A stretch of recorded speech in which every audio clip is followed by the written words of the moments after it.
Hi, and welcome to another edition of Right on Rangers Live, coming at you after a frustrating 8-7 loss at the hands of the Yankees. Yankees, of course, take the rubber match, win the series. Rangers presumably getting on a train to Boston here in a little bit to take on the Red Sox for a three-game set. Frustrating day to be a Rangers fan. We're going to get through all of the key moments, the highlights, the scoring. We'll go through the box score with you guys. And we will hash this one out just like we always do after every Texas Rangers game, win or loss. And I just want to say a special thank you to all of you for choosing Right on Rangers for your Rangers content. A lot of great options out there, but thank you for choosing Right on Rangers. If you're not following the account, not subscribed to the channel, please go ahead and do so. Hit that follow or subscribe button. And if you know someone that loves Rangers baseball, you know someone that is a big baseball fan, please tell them about the channel. Tell them about the account. Let's keep growing this good group of people we got talking Rangers, talking baseball in general. That's why I started this. That's why I love it. Even when the Rangers absolutely rip your heart out in games like this, it's not easy being a fan. We're going to get into some of the tough moments in this one. I really do feel like this is a game the Rangers should have won, could have won. In fact, when the Rangers score this many runs, it's a near lock that they win the game. And so for the Rangers to score 7 runs in this game and not get it done, I think there are a couple of places that we need to place some blame. And before we get started, let me check comments here. Baseball Network, what's up? Thanks so much for tuning in today. It was close, but Leo needed to be pinch hit for.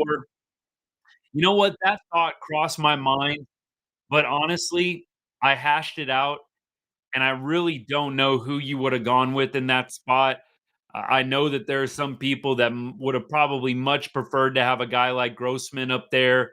Look, I don't know how much of an upgrade you're getting if you go Robbie Grossman pinch hit in that spot. Robbie is a guy who usually is only in against the lefties. I don't think any of us wanted to see Jonah Heim there. As much as it's hard to say that Jonah Heim hitting 182 over his last 7 games, I don't think any of us wanted to see Jonah Heim there. And I really don't understand why you would want to see Jonah Heim there. He's hitting again 180 something over his last 7 games. Jonah Heim is not in a good way right now up at the plate. The glove aside, gold glove aside, he's not in a good way right now. And Leote, right now, last 7 games for him, not a ton better, but 222 over his last 7 games. Does have a homer in his last 7 games. And Leote does hit righties pretty well. So I don't have any real issue with Leote staying in. I did think it was interesting that the Yankees were expecting or at least preparing for the bunt with Jazz Chisholm playing third base. Jazz not really a third baseman by trade. I did find that interesting, but Leote actually, I thought, had a very nice at bat. I mean, you made Holmes throw you a number of different pitches. I think the only other thing you may consider doing in that spot is Duran, but of course, they pinch hit or pinch run Duran, and so Duran's not an option there. So I don't think that there's really any issue with Leote hitting. You didn't really have any better options. Yeah, I really think Aaron's comment is kind of hitting the nail on the head and really was just about what I was fixing to launch into. The bullpen was terrible today. The bullpen was really, really bad today. So I think you got to place blame in the most correct place. And I think there's 2 places. I think the bullpen today, and I also am going to go a little bit in on Bruce Bochy and the decision making, which you guys don't hear me do a ton. I really do love Bruce Bochy. I don't sit around second guessing a ton of moves just because he's such a successful Hall of Fame manager. There's been a few times this year where I've lit up some of the managerial decisions. It's not all the time. And I think my longtime listeners can vouch for this. I don't rail on Bruce Bochy from game to game. But the decision, as John is pointing out right now, to go Leclerc with multiple men on in the 5th inning. Why? Why? Why would you go Leclerc in that spot? I don't care that it's righty on righty because I know that that's what some people are going to point to. I know it's maybe what Boch is going to say, wanted Leclerc versus Stanton. I do not get that in the slightest bit. I would have much rather have seen Andrew Heaney versus Giancarlo in that moment. And up until that spot in the game, Andrew Heaney, let's be honest, he wasn't the sharpest he's ever been. And Andrew Heaney has been very, very good this year. But Andrew Heaney, I wouldn't sit around and tell you, yeah, he was in a groove today. Dude was just absolutely on fire. I wouldn't say that, but I don't feel like he was bad. I mean, he had given up 7 base runners and nearly 5 innings pitched. That's not terrible. He had struck out 4. I would have much rather seen Andrew Heaney get an opportunity to finish out that inning. And if you go to the 5th inning, let's just really break this down. So you have LeMahieu single, Verdugo single. So you've got runners on first and third. You got Juan Soto lining into an unassisted double play. Andrew Heaney is told to intentionally walk Aaron Judge, or, Bruce Bochy intentionally walks Judge. And so you've got runners on first and third with 2 outs. And you decide to bring in Jose Leclerc with first and third 2 outs. Judge promptly steals second base, which he does have the capability of doing. And in Leclerc's first batter, he gives up the bomb to Giancarlo Stanton. And guys, let's be honest about Stanton. He is a guy that has home run, still has the ability to hit the ball 120 miles an hour off the bat, but you can strike out Stanton. You can get him to swing and miss. And I don't think that I fear Giancarlo Stanton the same way that I did a couple of years ago, a few years ago. 247 average on the season. But Giancarlo Stanton is a guy that I'm very comfortable with Andrew Heaney facing. Versus Jose Leclerc, I really don't know what Rangers fan would have rather seen Leclerc in that spot than Andrew Heaney get an opportunity to finish out that inning. Live and die with Heaney in that spot. Bringing in Leclerc into a pressure-packed situation, it's a 2-0 ball game at that point. Everything is out in front of you. Everything. The game is still there for the taking. In the 5th inning, you're down 2. I do not understand the move to bring Leclerc in. And I have sung Leclerc's praises when he has pitched well. I know that he's an easy target for Rangers fans. You've heard me go through Leclerc's stats, defend him. But of late, Leclerc has not been pitching well. In Houston, he gave up 3 runs in 1 2/3. Did have a fairly nice inning yesterday, but to see John in his comment, let me go back to a comment he made the other day. I mean, Leclerc came in yesterday in a very low pressure environment situation and did give us an inning in a 3rd scoreless. But I don't think any Rangers fan felt great with Jose Leclerc coming in with runners on first and third and 2 outs when you've got a guy in Andrew Heaney that has been extremely good for you all year long. I don't know. And Andrew Heaney against Giancarlo Stanton, if we just backtrack a little bit, Andrew Heaney against Giancarlo was sac fly and a walk.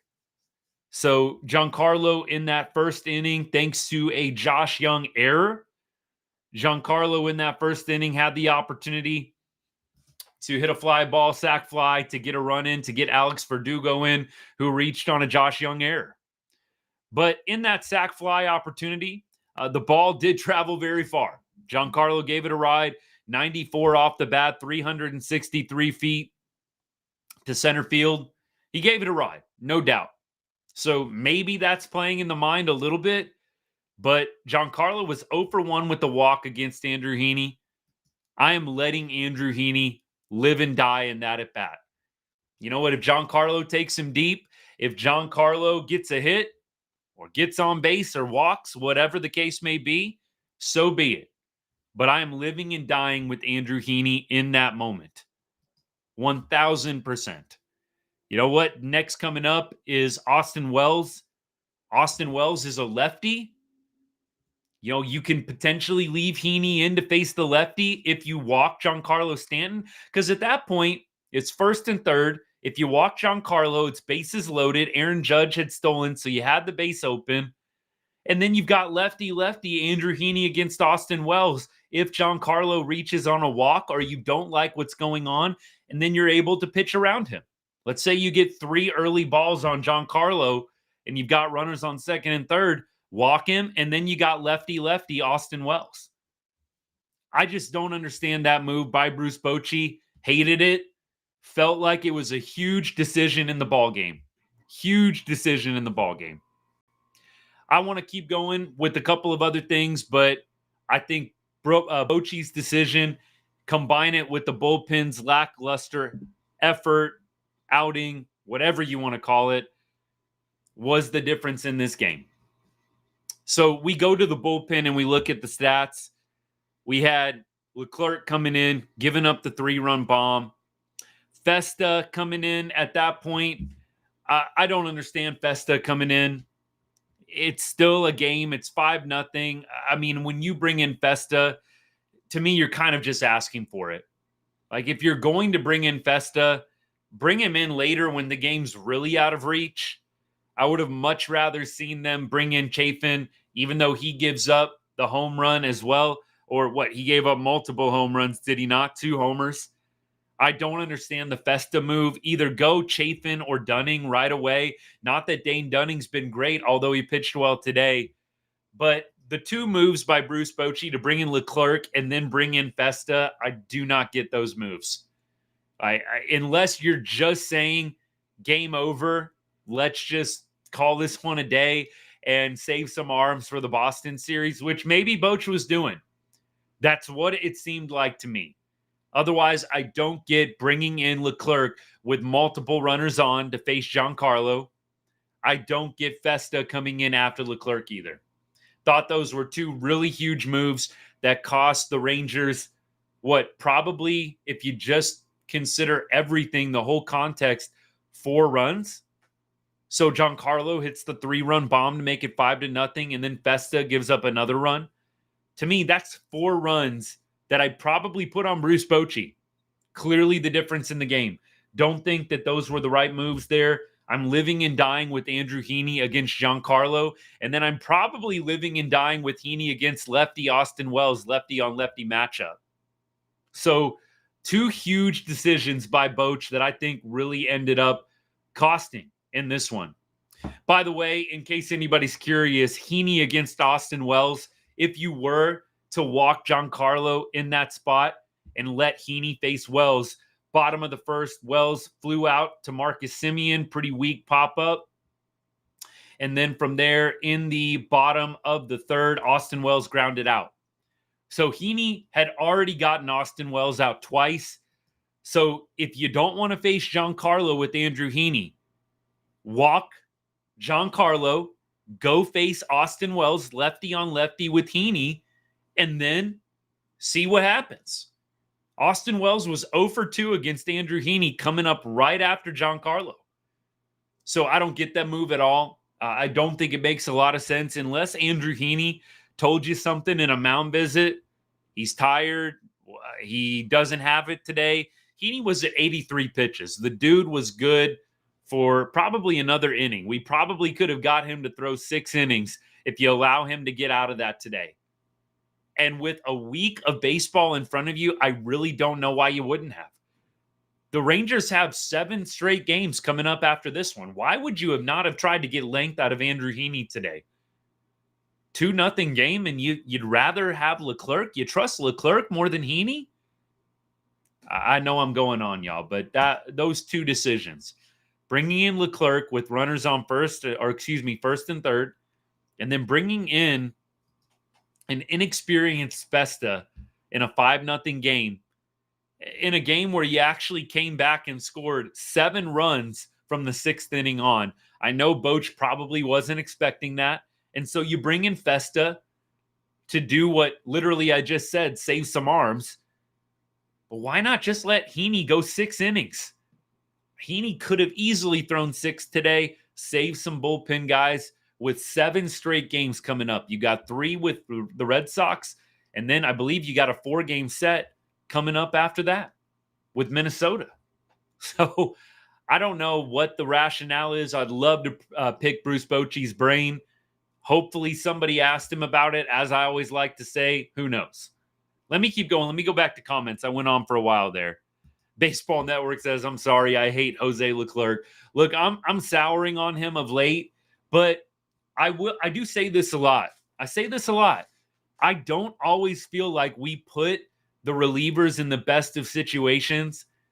Most diehards, I don't think anybody expected Leclerc coming in to go well. So it makes you think, why is Bruce Bochy expecting Leclerc to come in and face Giancarlo there and for that to go great? I mean, maybe he gets him swinging at some off speed, low and away. I think that was probably the plan.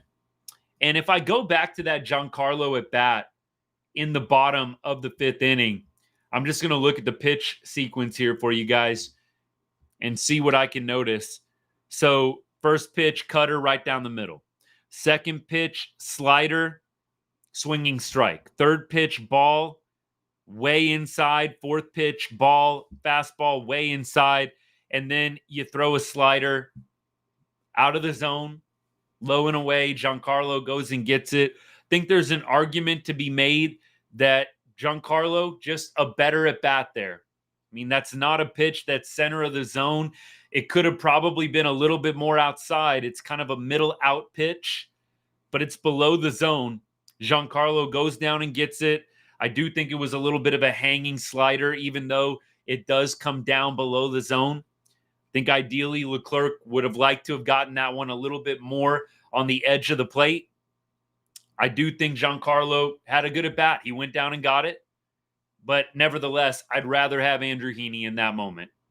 Let Andrew Heaney face Giancarlo, or you walk Giancarlo, load the bases, and you let Heaney go against Austin Wells, who he was 0 for 2 against. I don't think anybody wanted to see Leclerc there. Leclerc is not a 1-2-3 when the game is close. No, he's not. Leclerc is not a guy that I want coming in with a lot of base runners on. You know what? And if you want to go Leclerc, let Andrew Heaney get out of that inning or finish the inning and then bring in Leclerc in a clean inning. Not that he's going to go 1-2-3 in that spot either. But I am just not a big fan of Leclerc coming in with multiple guys on. Unfortunately, Josh Bohr is going on the IL again with the same right shoulder issue. Don't know what's going to be happening with him. He might end up being done for the year, especially with the Rangers losing today. What are they, 7.5 games out now?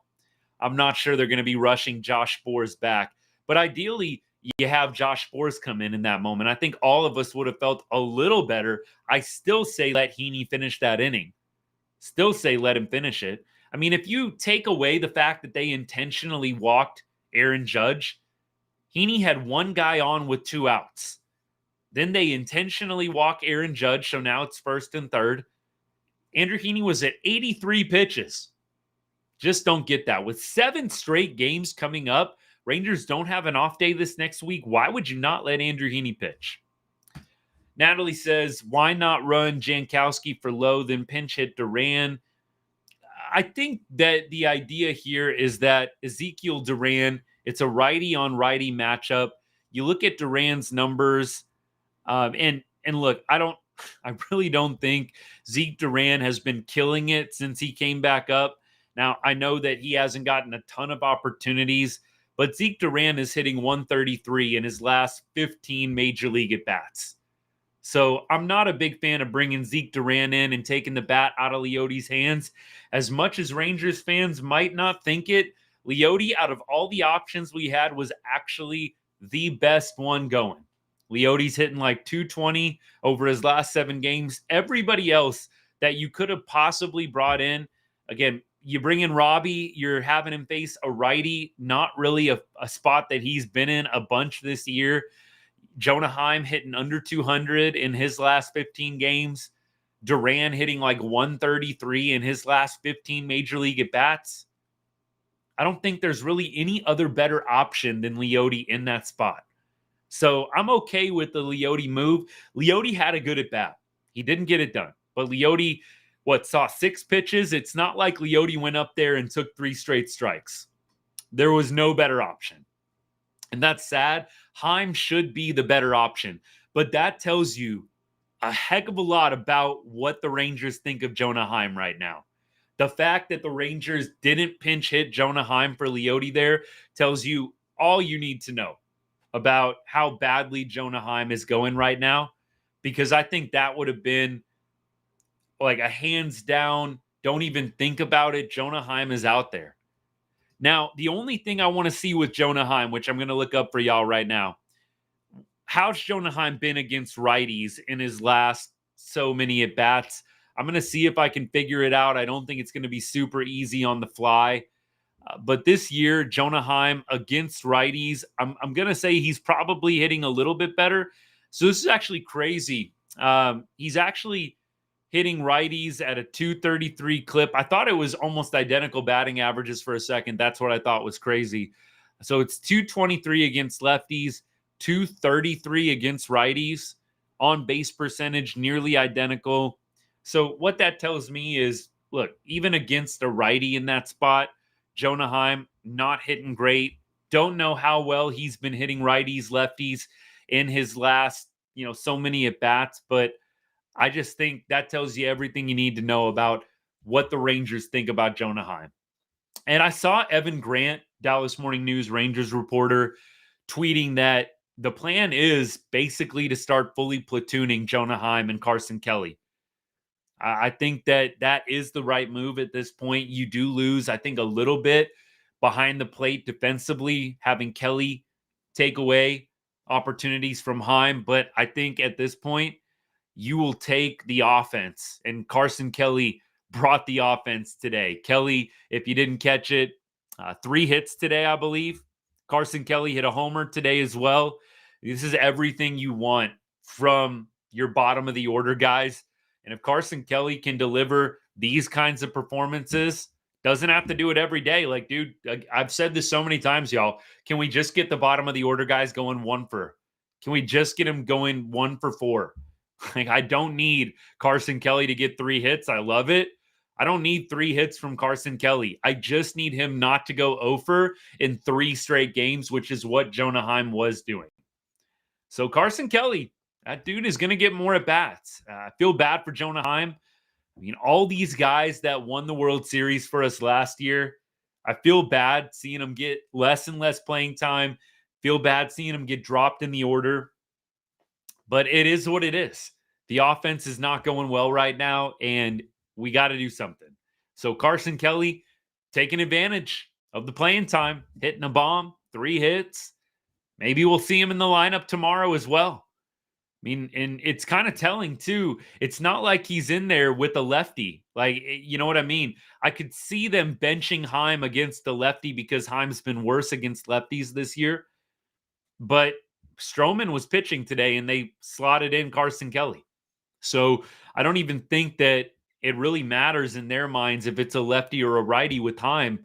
I think they're just going to be giving more at bats to Carson Kelly.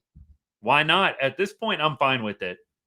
Like, any value that Heim is providing behind the dish, it's getting negated by how bad he's been on offense. And I really like Jonah Heim, all-star starter last year.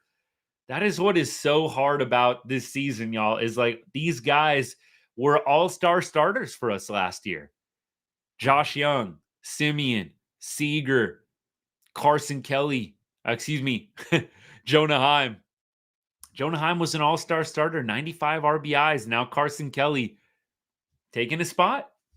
It is what it is. This is what happens when you play this bad. If they were even getting mediocre from Heim right now, I think Heim would, no question, still be the guy back there.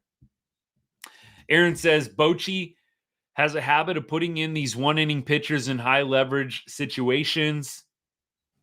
I don't understand the moves by Bruce Bochy today with the bullpen. The first 2 moves to the pen, I do not get at all. I think Chafin coming in to face Soto, the lefty, that kind of thing. I'm good with that. Chafin had a bad day. Chafin just had a bad day. It sucks that it came not knowing that the Rangers were going to put up as many runs as they did late. It's just unfortunate. Chafin has a bad day today. Gives up 2 bombs back to back to Soto and Judge. It's happened multiple times this year, happens to the best of them, but Chafin just was not on today. And then Dunning comes in, I thought did a great job. Glad to see Dane doing well, but I don't get the Leclerc Festa back-to-back decisions there. Head scratcher, total head scratcher to me. Let me keep going here. Natalie says, we need a good long reliever in the bullpen. I don't know. I don't really think that at this point the Rangers are going to be in the market for that. I think they're going to be in the market to reload with some of the high leverage, but I don't really think that long reliever in the bullpen is something that they're going to be addressing this year. Maybe in the offseason, they'll do one of those moves to get a, kind of a Lorenzen type, if you will, somebody that can pitch either out of the starting role or be that innings eater guy in the pen. I'm sure there's going to be some guys like that they can pick up, but I don't think they're going to be going out and spending a ton of money on a guy like that. John says, I really like the bunt for a base hit from Smith. It was freaking huge. Just put the ball in play. Good things happen. Y'all have heard me say that so many times. John, save wavelength, my friend, for sure. With Smith, look, Smith has been up and down.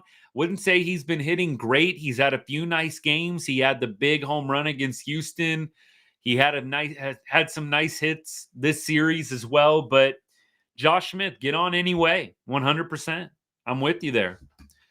Baseball Network says, if David Robertson and Kirby Yates weren't tired, we might have won. Yeah, Robertson had to throw, yesterday? And look, it's going to be tough in a doubleheader to not throw one of those guys. And if you bring in Yates to throw 2 innings, I don't know how much they really wanted to do that with a full slate of baseball ahead this week. I don't think the Rangers have an off day at all this week. So I don't think you really wanted to go Kirby Yates multiple innings. Although with the Rangers, let's see, in the 8th inning, it was 8-6. Are you really bringing in Robertson in an 8-6 game? I don't think so.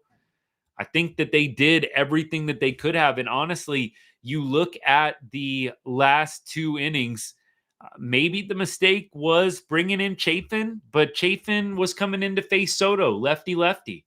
So I actually think the final sequence was fine. You brought in Chafin to try and get Juan Soto out. It didn't work out. And then with a losing deficit, you bring in Dunning, hoping to have him finish out the game, which is what they did. So I think the rest of the way they did fine. I just don't get Bruce Bochy, Leclerc, Festa back-to-back. That makes little to no sense for me. But Chafin, Dunning to close out the game, considering the context, you wanted Chafin getting out Juan Soto with lefty. And then at that point with Dunning, you were just wanting him to eat up the rest of the game, knowing that you've got a full slate coming up this next week. Did I see that they might call up Leiter in September, getting him some major league experience? I think CY did a pretty decent interview today. And yes, they are toying with the idea of Leiter coming into kind of a bullpen role. I don't think they're going to be starting Leiter. I do think Leiter is maybe going to be getting some time out in the bullpen, kind of trying to acclimate him to the big leagues. That's at least what CY said in so many words. Not having Leiter come and start games, but wanting him to go to the bullpen, get acclimated to the major league experience a little bit better. The plan is still to use him as a starter long term, but I think that they are erring on maybe using him in a bullpen role for the rest of the year, especially if the Rangers get eliminated from playoff contention. I think then you can totally toy around with whatever you want.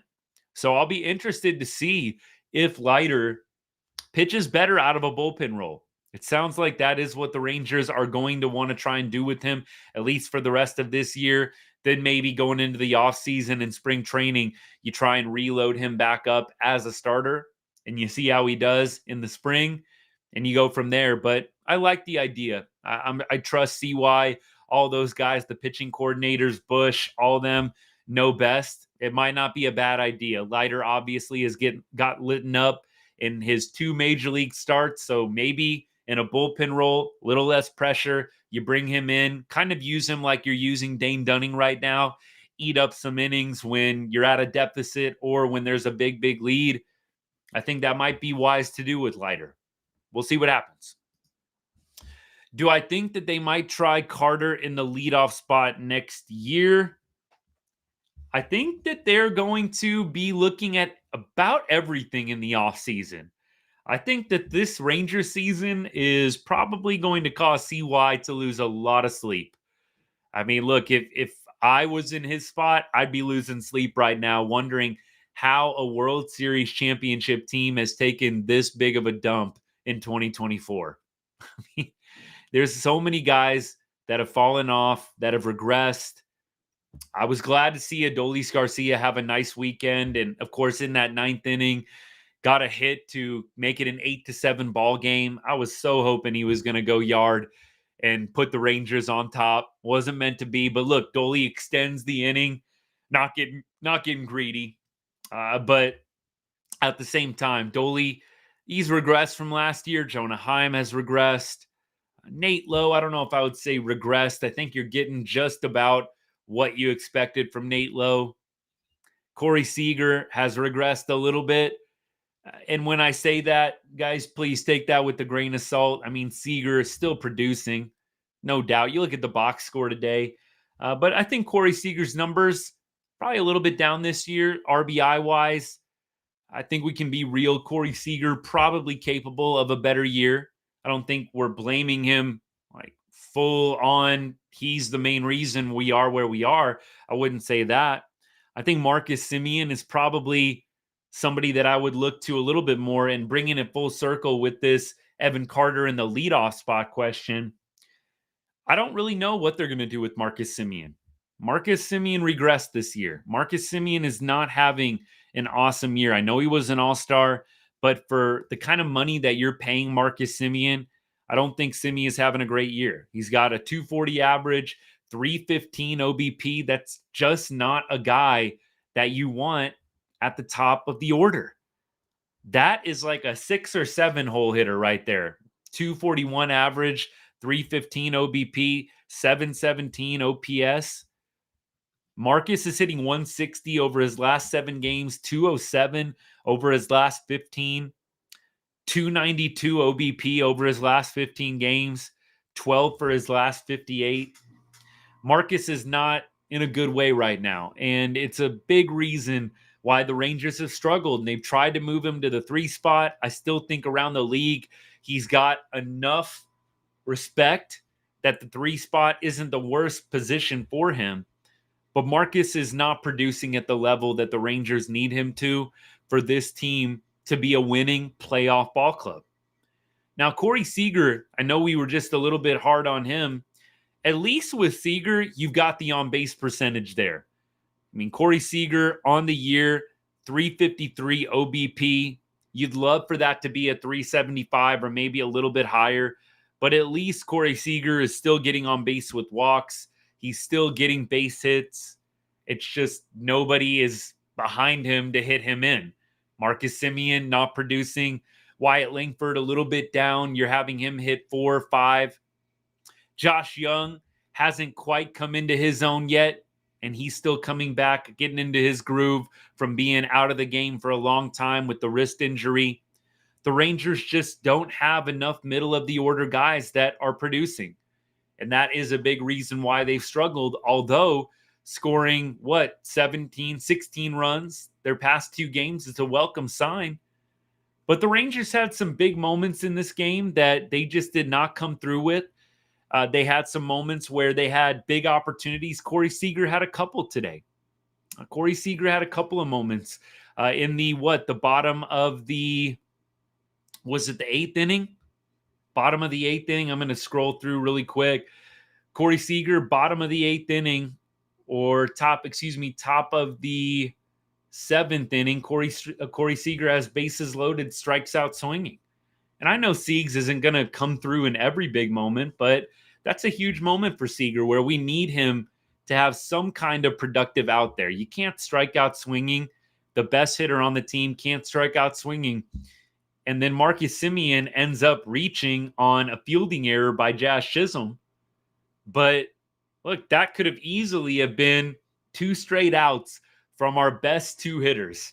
So I look at that top of the 7th inning and think, man, we're lucky we even got 2 runs out of that.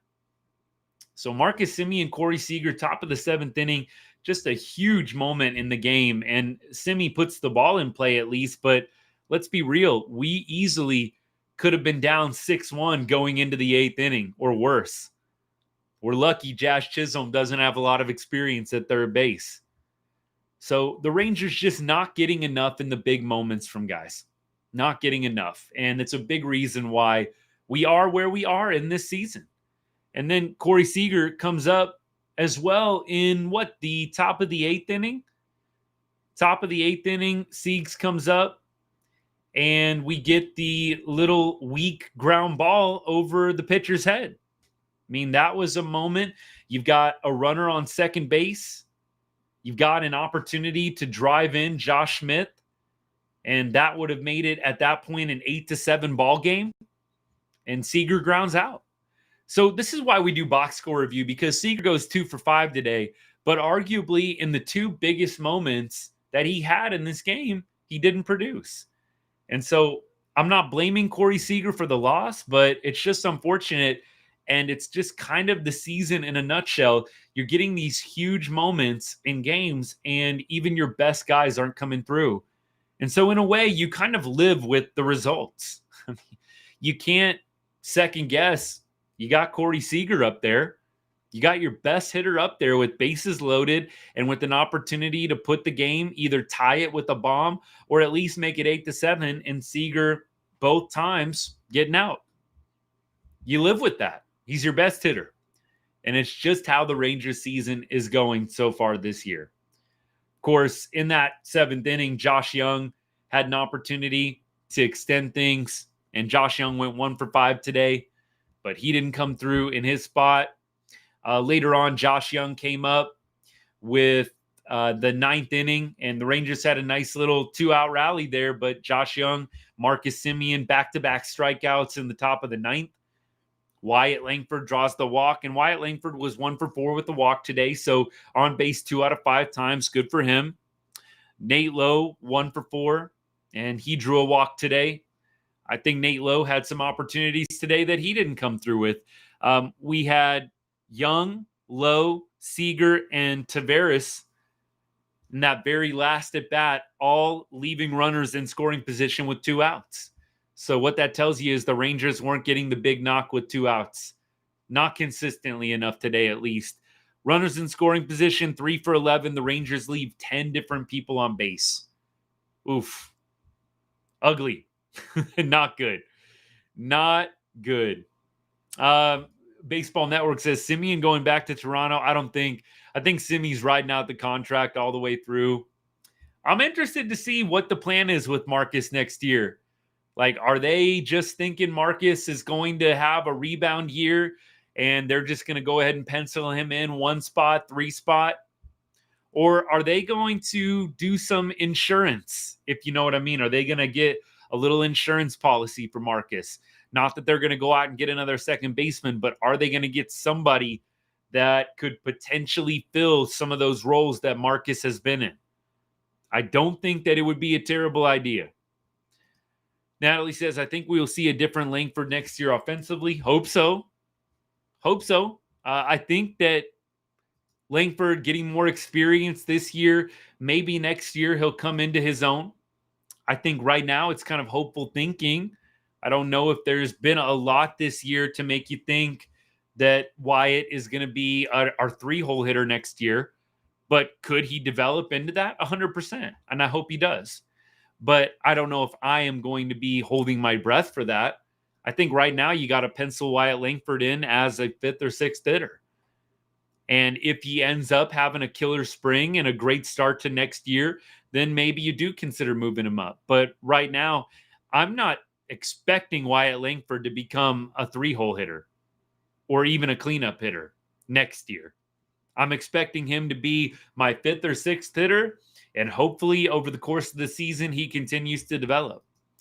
But I don't know if they can count on Wyatt Langford to be 3-hitter, 4-hitter at this point based on what they've seen from him. It's going to be a really interesting offseason, I think. And we're going to get more into those talks as it gets a little closer, as the AL West shapes up a little bit better. It's not looking good right now. But let me keep going with the comments. John says, man on third, less than 1 out, getting nothing. It's been such a big problem. Such a big problem, right? So in those different opportunities that I talked to you guys about, so you go back to that 7th inning, right? You go back to the 7th. The bases were loaded with 1 out for our best hitters. And we are so lucky Jazz Chisholm doesn't know how to play third base. Otherwise, our 2 best hitters would have wasted bases loaded. That's how the season's gone this year, y'all. I mean, that is exactly what I texted to my best buddies, all Rangers fans, during the game. We got our little group text going. I'm sure all y'all have something like that too. Like, it's just our season in a nutshell. We've got Seager and Semien coming up with the bases loaded, and we pretty close to wasted it.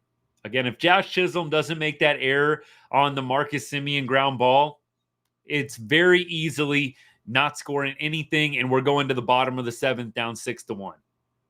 Yeah, just it's not a good recipe for success, and the Rangers have done it a lot this year, unfortunately. I've kind of been neglecting y'all on TikTok a little bit here. Let me check things out, make sure that I didn't miss any comments. Even if somebody already left, I'll still read it out loud for the good of the conversation. No, it doesn't look like we really missed anything. I think we're good, actually. So sweet. And then I'll check out Instagram as well. Appreciate all y'all that have followed during the live. Thank you so much. Means a lot. Or if you're watching on the replay, hit that follow or subscribe button. Every post game, we're here talking Rangers baseball, y'all. Rain or shine, win or loss. And this was a tough one for, I think, a lot of Rangers fans to take. Again, Rangers score 7 runs. You're expecting good things. Rangers should have won this game. Bullpen wasn't sharp. And some questionable managerial decisions. And I think we better put a bow on this one. And then we can start getting into the Red Sox series a little bit.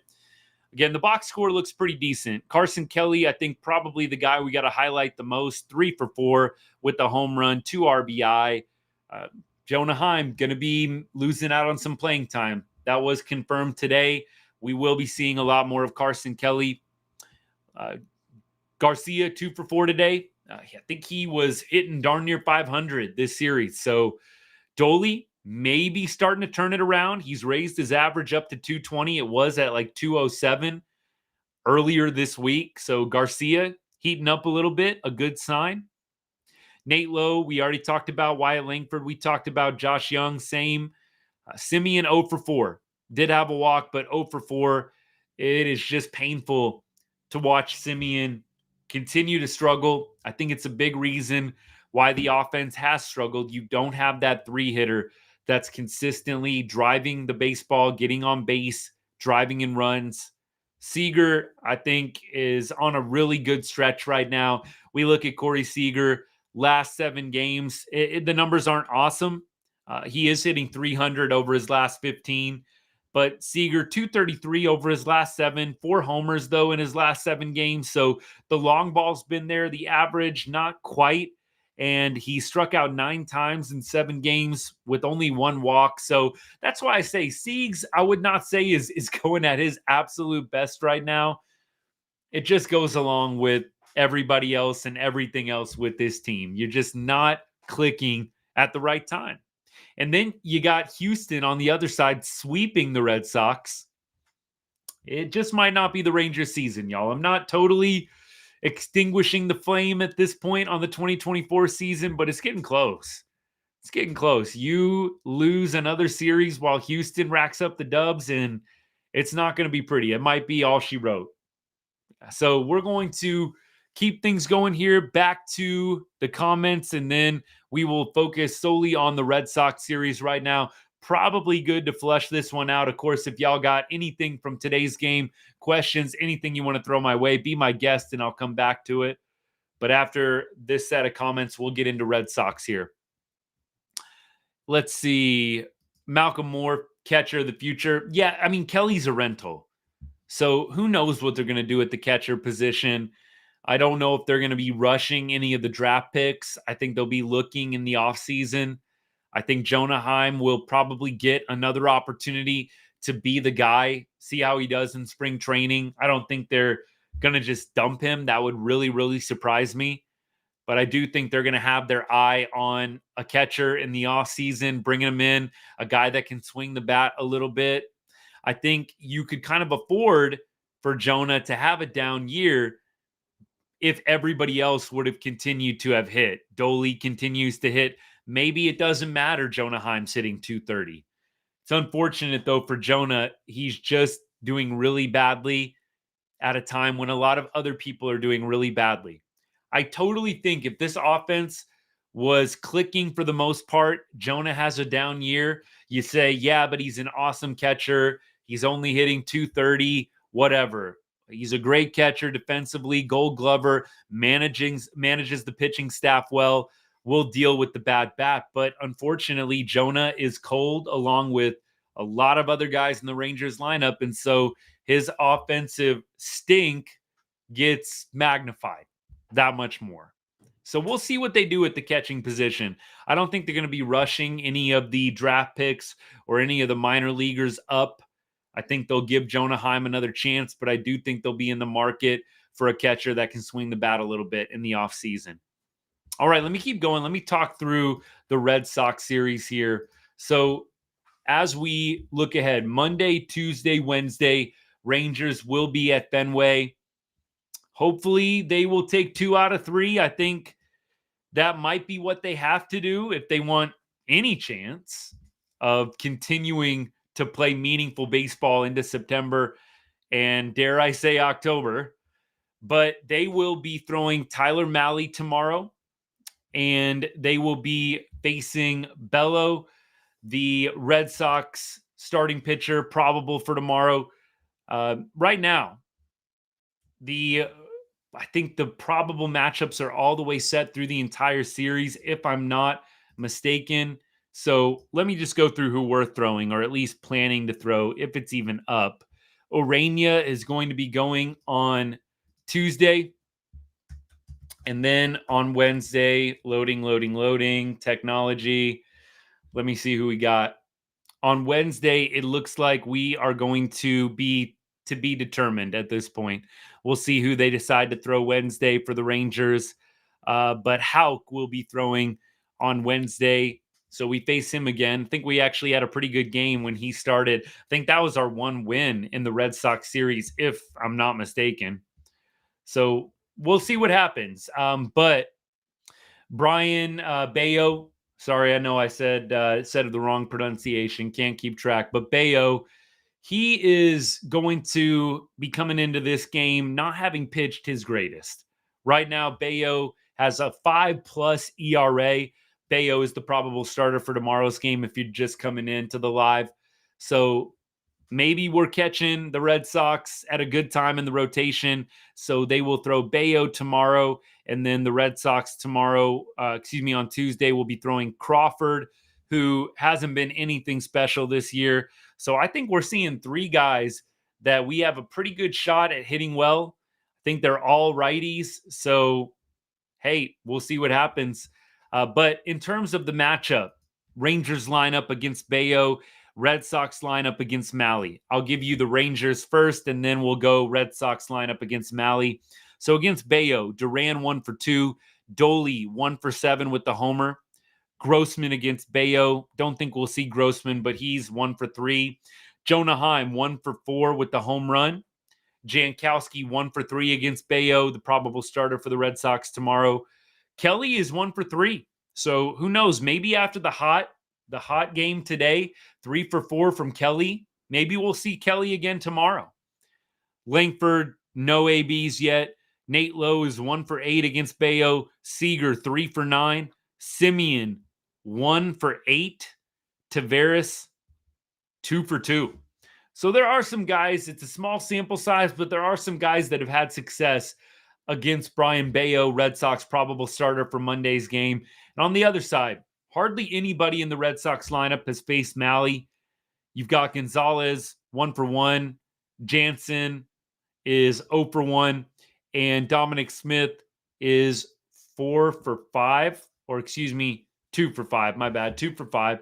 Otherwise, nobody else has faced him. So Mahle could be a little bit of a question mark against this Red Sox lineup. It's a good Red Sox lineup.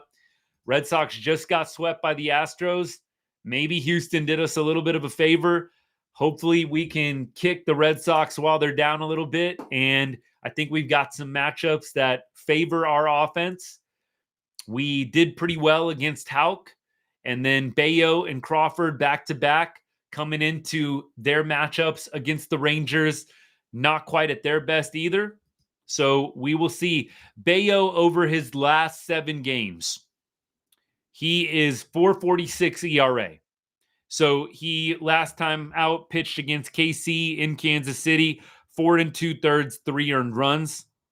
Against New York a couple weeks ago, 5 innings, 3 earned runs. Bayo has struggled a little bit with the walk. He's walked 7 in his last 3 outings. Did have a nice start against Seattle where he went 6 1/3, only 2 earned runs.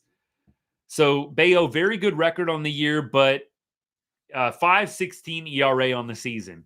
But he's 10-5 on the year. So what that tells you is he is getting a lot of run support from the Red Sox. 5.16 ERA and you're 10-5 on the year. You're getting some good run support. Something Andrew Heaney and company would love to get from this Rangers offense. So we'll see. Could be a nice matchup. Brian Bayo tomorrow against Tyler Mahle. Hopefully Mahle continues with his success. Of course, he's only thrown 1 game for the Rangers this season, but 5 innings pitched, 1 earned run, his 2 strikeouts his last time out. It's a tough matchup, Boston in Fenway, but hopefully Mahle will continue his stretch, even going back to the minor leagues and his rehab assignment. I think he's pitched pretty well coming off this injury, so I hope that that continues for him. We already talked about Tuesday, Wednesday. We'll see Urania Tuesday night. Wednesday night, the Rangers have not announced a starter yet. But let's see, Thursday, Friday, Saturday. I'm pretty sure Minnesota is coming to town starting on Thursday. So looks like, yes, Rangers will return home Thursday evening for a 4-game set with the Twins. So we got 3 against the Red Sox at Fenway, and then we come back home for a 4-game set starting on Thursday against Minnesota. 2 really good teams back-to-back. Rangers are in a pretty tough stretch of high-quality competition. I don't think it gets easier after the Twins. On Monday, the Rangers will play the Pirates. So the Rangers don't have an off day coming up here for a while. I don't think their next off day is until Thursday, August 22nd. So the Rangers have about 11 straight days of baseball here. It's going to be a gauntlet. So you've got Pirates going in reverse order. You've got Pirates, then you've got Twins, then you got Red Sox. It's a tough little 3-series gauntlet here. We'll see if the Rangers can survive it. And not an easy stretch of games for any team. 3 teams that all have playoff aspirations, the Red Sox, the Twins, the Pirates.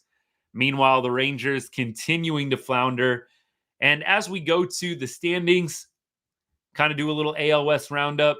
Red Sox lost 10-2 today to the Astros. Astros on a 5-game winning streak. Mariners on a 3-game winning streak. I think they are still playing right now, if I'm not mistaken, or they might be the Sunday Night Baseball game. So looks like right now the Mariners, yes, Mets, Sunday Night Baseball. Julio Rodriguez activated for Sunday Night Baseball, by the way. So they get a big bat back in their order, even though Julio was kind of struggling a little bit. But Mets, Mariners will be the Sunday night game. So go Mets. Castillo's on the mound for Seattle. Severino on the mound for New York. That should be a pretty good game, actually. I might have to tune into that one. Be a big Mets fan, but the Rangers are not looking good right now, with the Mariners on a little 3-game win streak, Astros 5-game win streak, and the Astros are now 7.5 games up. I wonder what the percentage chance is. I'm going to go to ESPN. I think they put the percentages up. Let's see what ESPN has the Rangers at right now for chances to make the playoffs. Let's see if I can go expanded here and see if we can get a little bit of an idea. I don't know if I'm going to find it, actually. Might have to go to like Fan Tracks or something like that. Yeah, ESPN's not showing it to me. Let me see if I can go to Fangraphs and see if they will show me what the Rangers' chances are to make the playoffs. MLB playoff odds. Here we go. So the percentage chance that the Rangers make the playoffs right now, 1.9%. So you're telling me there's a chance, 1.9% chance that the Rangers make the playoffs, according to Fangraphs. So it's not out of the realm of possibility. The odds, by the way, for the Rangers to win the World Series, 0.1% chance that they will win the World Series. Wild card is at 1% chance, and the division is at 1% chance. I don't know how that works, but apparently they've got an equal chance to win the division as they do the wild card. Again, something seems a little bit off there to me, but a 1.9% chance to make the playoffs, Rangers fans. There's hope. There is hope. Don't despair. Anybody telling you the Rangers are done this year, tell them. Fangraph says 1.9% chance. Not so fast. Anyways, you got to laugh sometimes, y'all. You got to laugh with how the Rangers have been playing this year. I've spent time being frustrated, being upset. You just got to laugh sometimes. All right, y'all, let me check comments, and then we are going to wrap things up for today. Yeah, maybe Rocker will be up. I hear he is doing really, really well down in AA. Probably going to get a AAA promotion here pretty soon. I can't imagine they would skip him from AAA and put him right into the big leagues. That does happen, but I can't see him coming off the injury. Can't see him skipping AAA and coming right to the bigs. But I do think Rocker's probably going to get a spring training invite if he continues to pitch like this. Maybe they think about bringing him up in September if they were to call him up pretty quickly to AAA. But I don't think the Rangers are in rush mode right now. I was just talking about this with a couple of people in that Texas Rangers fans only group.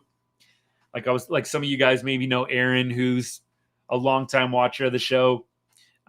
We were talking about Pennington, and Pennington got the call up today. I'm sure we'll see him this week, especially with all these games the Rangers have coming up. I just wouldn't be in a big hurry to rush anybody at this point. Like with how the season's going, I don't think they need to rush Kumar Rocker. Let that dude just pitch on schedule. If the Rangers were in the playoff hunt right now and had better than a 1.9% chance, I would say, yeah, maybe you do want to get a guy like that up if we're dealing with injuries and that kind of thing. But don't rush anybody in the minor leagues up to the majors at this point. That just seems like malpractice. I mean, you've kind of got a season where, yeah, you want to allow some guys to like audition, but in terms of development for some of these players and for some of these pitchers, the Rangers have already been pretty bad at pitcher development, in my opinion. Like they've struck gold occasionally, but they've been pretty bad with pitcher development.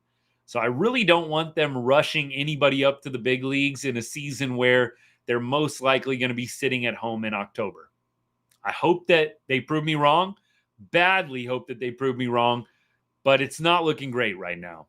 But we'll see what happens in the Boston series. The beautiful thing is there is still a chance. This team did reel off a lot of wins in bunches last year, and even this year they've done it. So we'll see what happens. But I've told y'all, my mentality is I'm going to try and enjoy each game. I hope that some players get opportunities and step up. I hope that nobody's mailing in the season regardless of the record, regardless of where they're at in the standings. I hope that the Rangers play hard the rest of the way, give us some fun moments. Maybe we look up at the end of August and we're still maybe kind of sort of in it. You've got 7 games left in the season against the Mariners. Who knows? Crazier things can happen.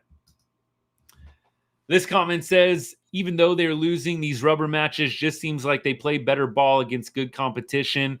It's more painful to see them lose series to less formidable teams. That's actually a really good point. And I told y'all, I like when we play good teams. Like, I would rather us play good teams because it is so much more painful when we play a bad team like the Blue Jays. That Blue Jays series was so painful to me, more painful than losing this series. When we were right before the trade deadline and we go to Toronto and we get swept. And Toronto is actively selling off players. And we get swept by the Blue Jays, a team that had a losing record that we were supposed to clean up on after sweeping the White Sox, being on a 5-game win streak, and then we go into Toronto and blow it. Like, I much rather would lose 2 out of 3 to the Yankees in the Bronx than go into Toronto and get swept against the team that's actively selling and not being shy about it. Like, they're literally selling players while we're playing them. So I would much rather see them play the Yankees, the Red Sox, the Twins, the Guardians, the Pirates. I know they've got Guardians coming up soon. I'd much rather see them play these teams and lose than watch them play bad teams and get swept. So I'm totally in agreement with this comment. Think it's a really good point. And it's more fun. I'd rather watch games in the Bronx, games at Fenway, than watch them play a really bad Blue Jays team in Toronto. I mean, seriously. Let me go ahead. Let me show this comment. And then, Aaron, I see you got a couple of things I want to talk to as well. I mean, I don't think the Mets got anything with the DeGrom thing. I mean, look, maybe they didn't end up paying DeGrom, but let's see how DeGrom does. Now, the Scherzer trade, I don't think the Rangers have ended up very well there. I think we are all probably going to look back and we are really going to miss the prospects traded in that deal. I mean, I think that Scherzer has had some moments, and yes, he did pitch as a part of the October where we won the World Series and had some, I think, quality innings. But no, I don't think we got the guy that we were hoping we traded for in that moment. I really don't think that. And of course, we traded away Acuna. I think Acuna would have been a pretty good major leaguer for us. So we'll see what he does when the Mets eventually call him up. But trading away Luis Angel Acuna, brother of Ronald Acuna, I think is going to come back to hurt the Rangers for sure. But we'll see what happens. But the DeGrom deal, look, I mean, the Mets didn't get anything out of that unless you're happy that the Mets just didn't give him a bunch of money. DeGrom, I'm going to wait and see. If DeGrom can have 3 really good years for the Rangers, I think we would take that. Like, if he can come back and give us really good in 25, 6, and 7, I'll take it. My fear is that in that 27 year, because it's a 5-year deal, this was the second year of that 5-year deal. My only fear is that in 2027, the last year of his deal, he's just not going to be at the same level. I think we're going to get a really good 2025 from DeGrom. The question is 26 and 27 going to be good? I don't know. He really probably needs to be pretty good in both of those years in order to say it was worth it. I wanted to go back to a couple of things. Aaron looks like agrees, though, with the comment about DeGrom and Scherzer. I think the DeGrom pickup is the only one that's still to be determined. And I think he has to have 3 really good seasons, 25, 6, and 7, the rest of the contract. But I do think that the Mets came out for the better in the Scherzer trade at this point. I don't know what Scherzer is going to be doing the rest of this year. I'm not going to be surprised if he doesn't pitch again for the Rangers. I hope that we haven't seen the last of him. He's had some good moments, but I'm not hopeful. And I do think that the Mets got the better end of that deal.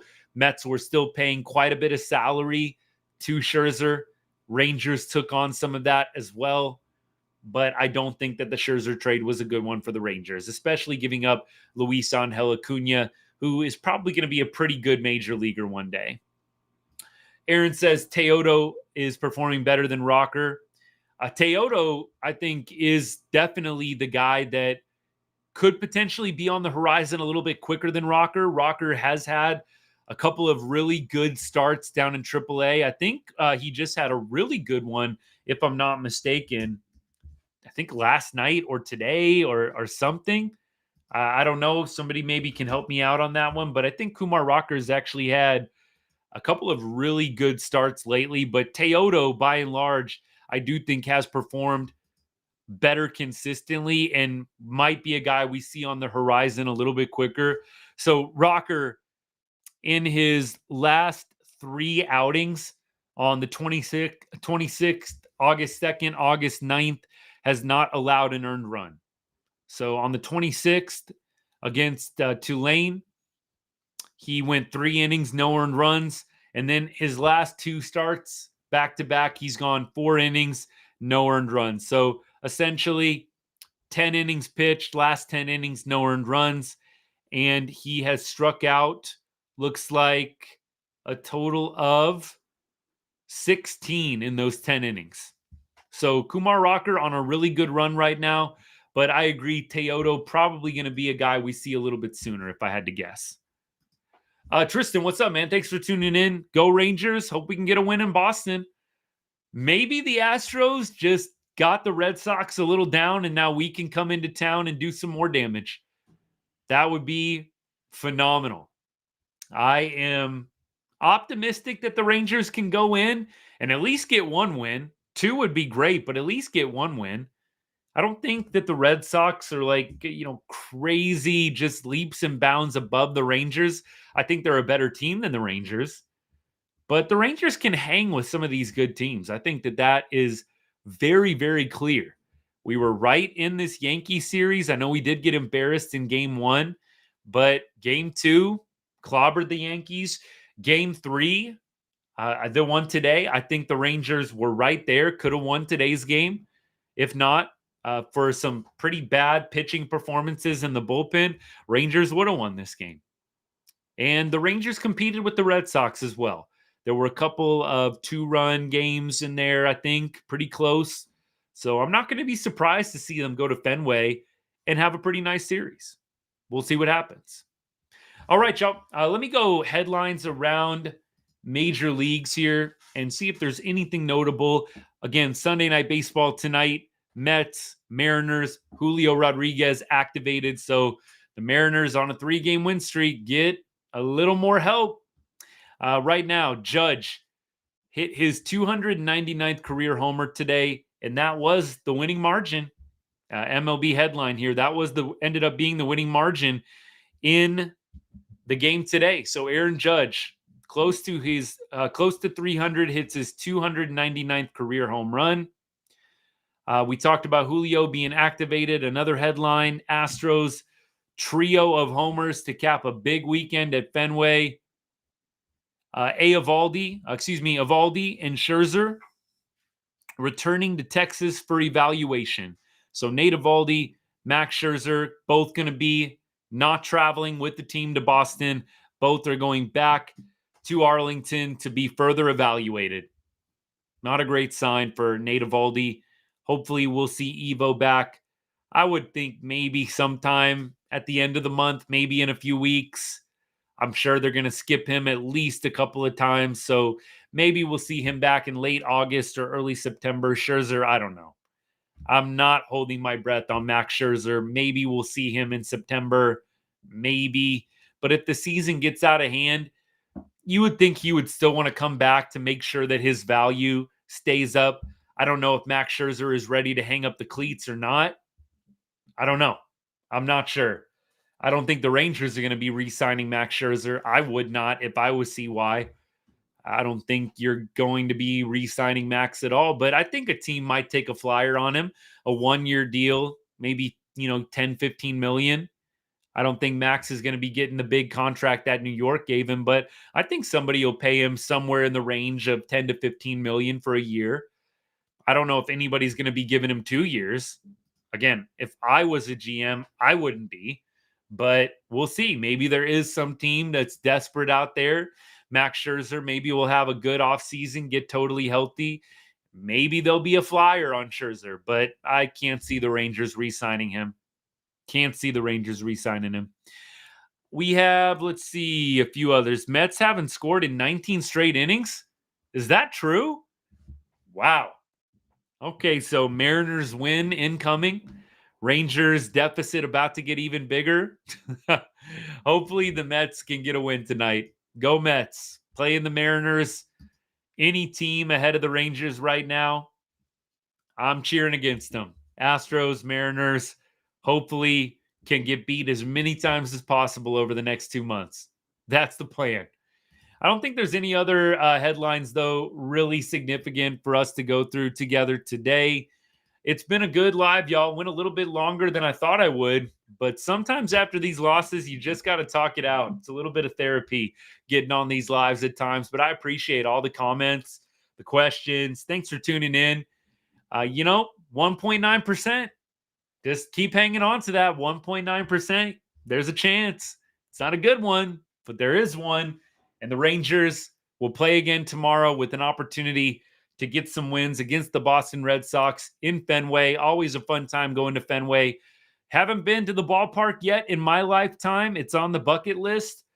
Would love to do the Yankee Stadium Fenway swing just like the Rangers are doing. It is a great experience from what I hear. So hopefully some of those Rangers players that haven't played there will get to take it all in.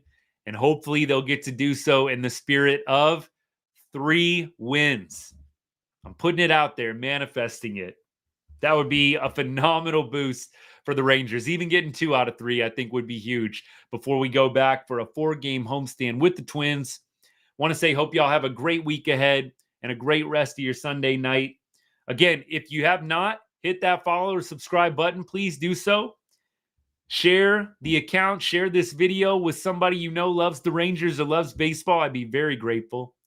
And hopefully we'll see you again after the game tomorrow or Tuesday or at some point, or you can catch us on the replay on Facebook or on YouTube or, of course, on Apple or Spotify.